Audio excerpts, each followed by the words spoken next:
बूढ़े माँ बाप का सम्मान, दिल को छू जाने वाली कहानी। एक 80 वर्षीय अपने 45 वर्षीय उच्च शिक्षित बेटे के साथ अपने घर में सोफे पर बैठा था। अचानक उनकी खिड़की पर एक कौवा बैठ गया। पिता ने अपने बेटे से पूछा, यह क्या है?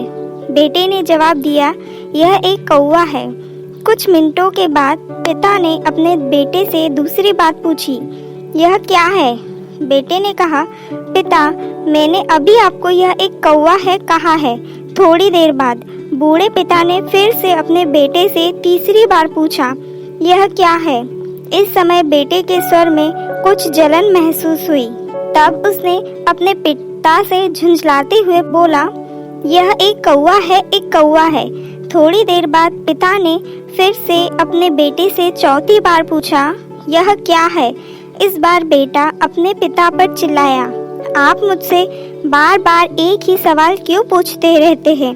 हालांकि मैंने आपको कई बार बता चुका हूँ कि यह एक कौवा है। क्या आप इसे समझ नहीं पा रहे हैं? थोड़ी देर बाद पिता अपने कमरे में गए और एक पुरानी डायरी लेकर वापस आए, जिसे उन्होंने अपने बेटे के जन्म के बाद से बनाए रखा था। एक पेज खोलने पर उन्होंने अपने बेटे को उस पेज को पढ़ने के लिए कहा। जब बेटे ने इसे पढ़ा तो निम्नलिखित शब्द डायरी में लिखे गए थे, आज मेरा 3 साल का छोटा बेटा सोफे पर मेरे साथ बैठा था। जब खिड़की पर एक कौवा बैठा था, मेरे बेटे ने मुझसे 23 बार पूछा कि यह क्या है, और मैंने उसे 23 बार जवाब दिया कि यह एक कौवा था। मैंने उसे हर बार प्यार से गले लगाया और उसने मुझसे 23 बार फिर से वही सवाल पूछा।